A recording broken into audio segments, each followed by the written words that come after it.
Alright, today we're bringing you the latest question bank for the RHCE 9 2026 version. First of all, let's talk about this.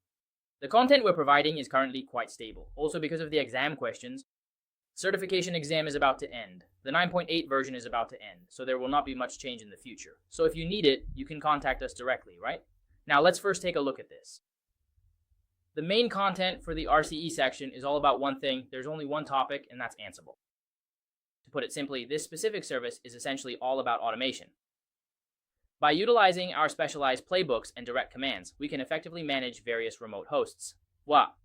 This represents our primary core function, and absolutely all of the following questions will be centered around this topic, without any exception.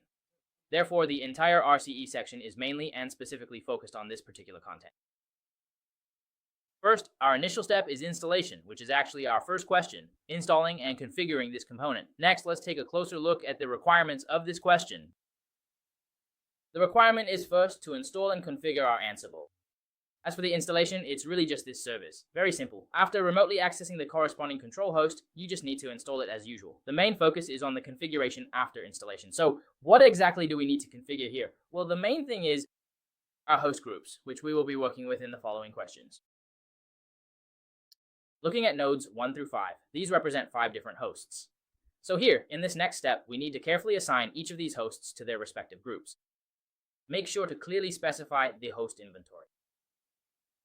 Alright, after writing that, just proceed to install the relevant components as usual, and then test these regular nodes. That is, the control nodes. On the control node, manage the remaining nodes from node 1 to node 5 as managed nodes. Check the connectivity to see if I can connect like this. That's the end of this task. It's not particularly complicated, it's mainly about installation and configuration. First, let's remotely access our corresponding hosts, and then I'll walk you through the specific steps. Alright, so first, let's connect to the corresponding host. Alright, next, let's proceed with the actual operation. In the official exam, you'll be working directly on a real RSEL physical machine. For this demonstration, I'm simply showing you the process by remotely logging into our own physical machine. Now, let's begin the operation.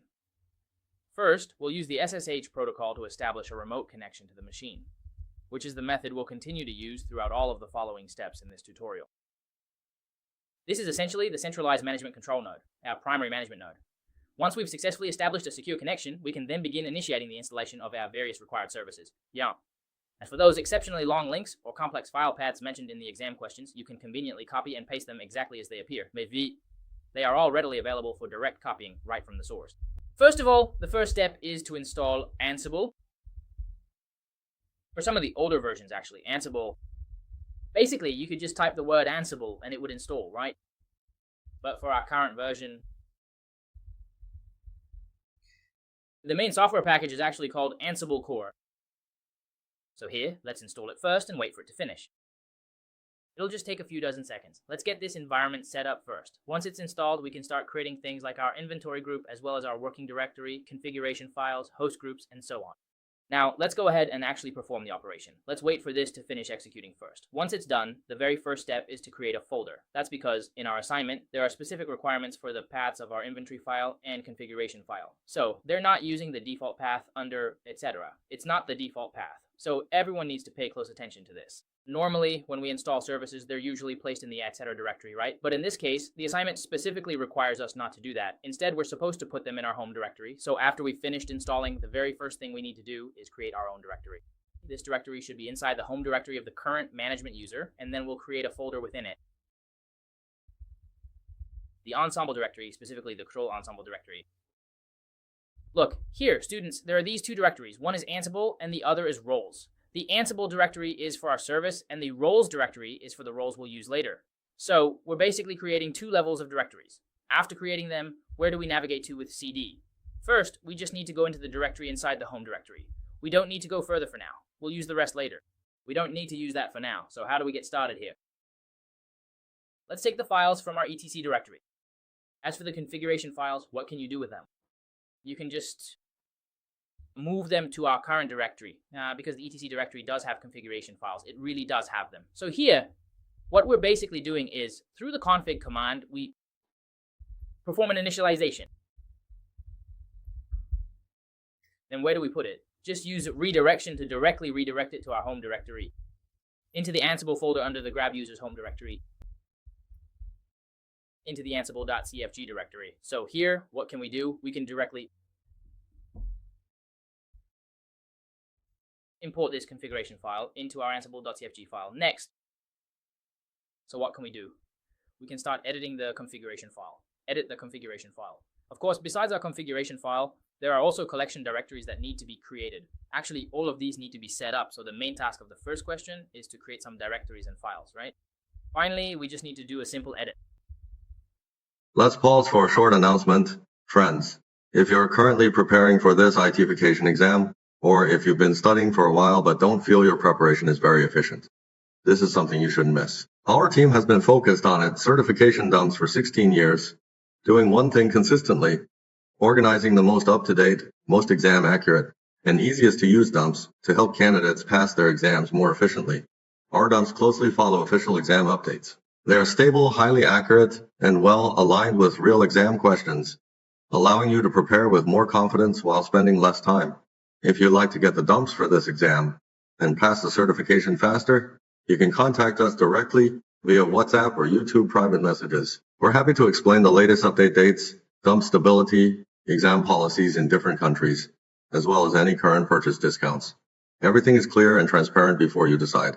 We also place great importance on payment security and privacy protection.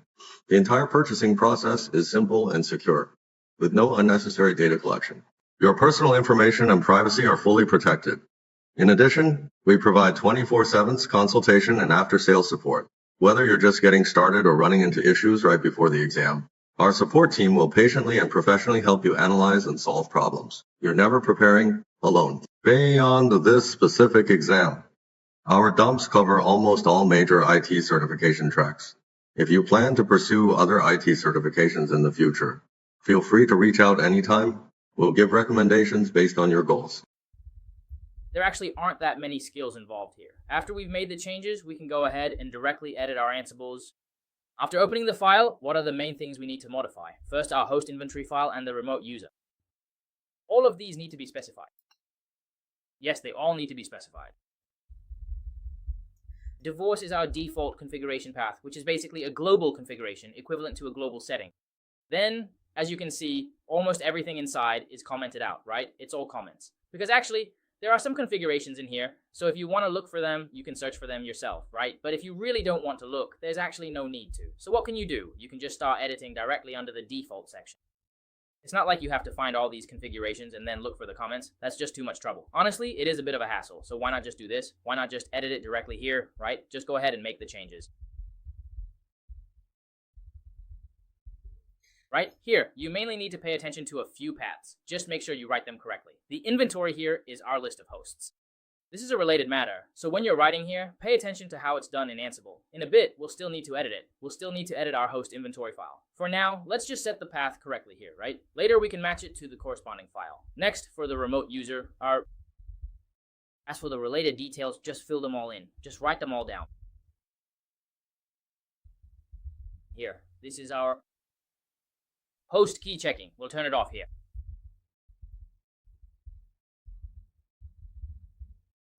Next is the path to the roles path. This is something we'll use later on. For now, it's not needed for the first question. This comes up later. As for the path, we've actually already written it earlier, right? It's under home. The rules directory under answer, I just created it, right? It's already set up. We'll also be using the user shared directory later on, so you can specify it in advance as well. This is actually for later, but if we write it in the first question ahead of time, there will be a bit less to do later. Since we're editing the configuration file, doing it once is enough. So there's no need to edit it again and again, no need to repeat the editing. And then for our connections as well. As for the specific content of the path, we are going to follow the exact same process right here.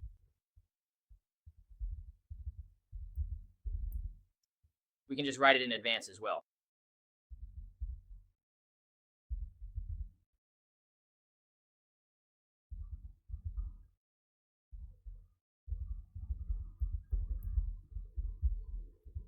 It's the same here. We also have a user shared directory.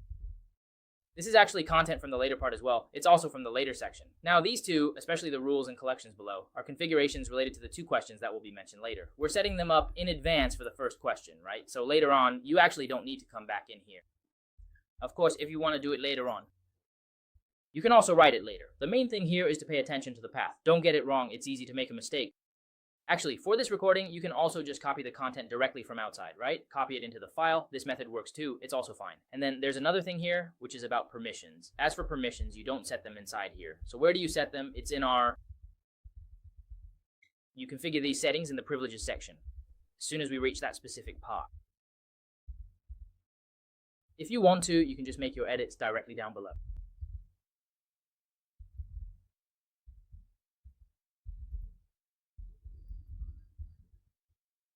Alright, after we make changes here, we save and exit. As for whether the path is correct, actually, in the following verification steps, we'll be able to see the results. So the first step here is, let's first take a look at our ASAP version information, right? The version information we just installed. There's no problem with it.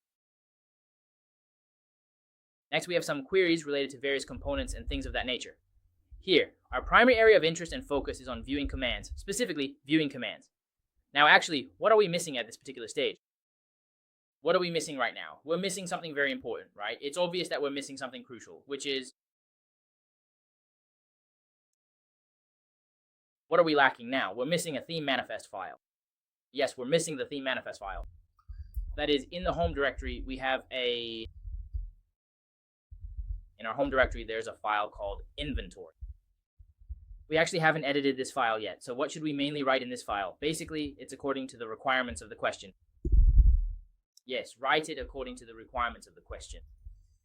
According to the requirements in the question, the DV group, that is the DV directory, should be node 1. The test group is node 2. There's also a pro group. For rows, it's node 3. And node 4. Next is the balance group. The balance 10 group. Node 1, 2, 3, 4, 5. Here, make sure to write the group names correctly, because later on, when we call these hosts, these group names will be used. If any of them are written incorrectly, right, this could actually cause a big problem. For example, you might not be able to solve a single question because it keeps saying it can't find the host, or there are other issues.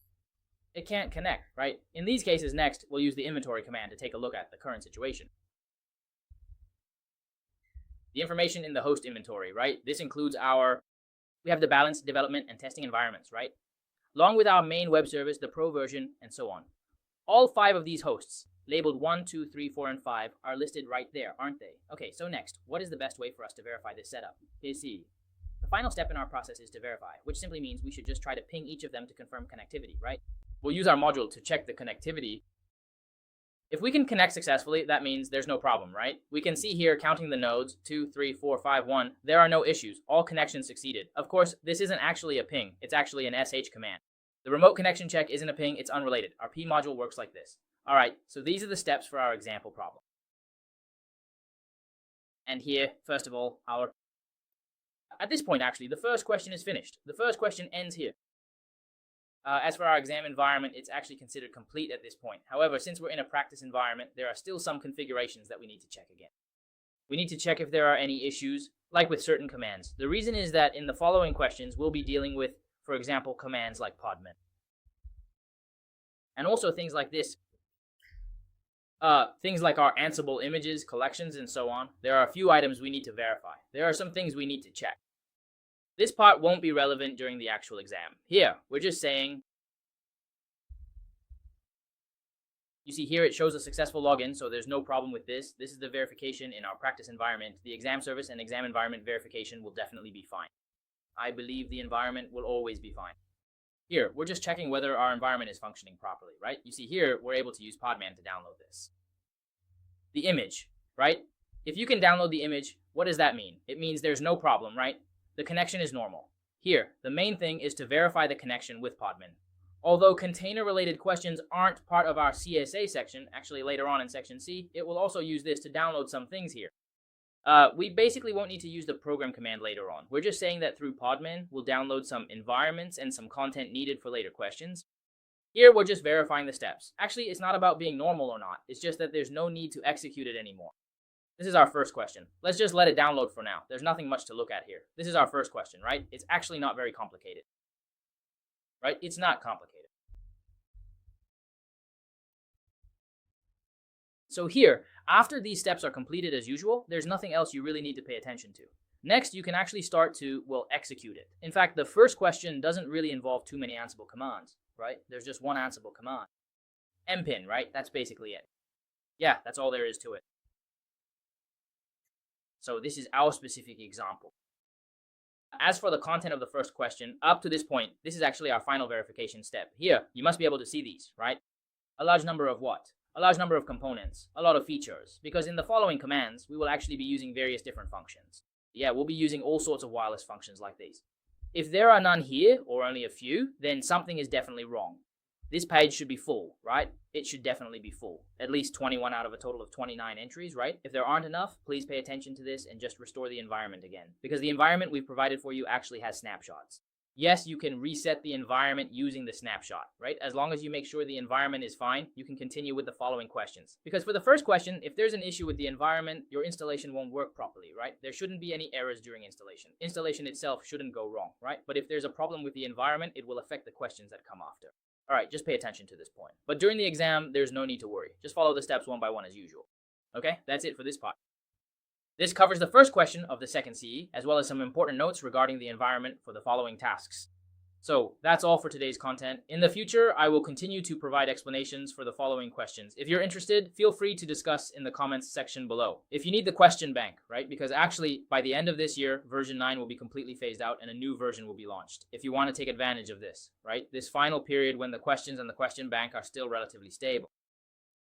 If you want to make use of this period to pass the exam, you can do so as soon as possible, right? Please contact us as soon as you can, because generally when a new version is released, especially in the early stages of an update, changes in the environment, including changes to the exam questions, tend to happen more frequently.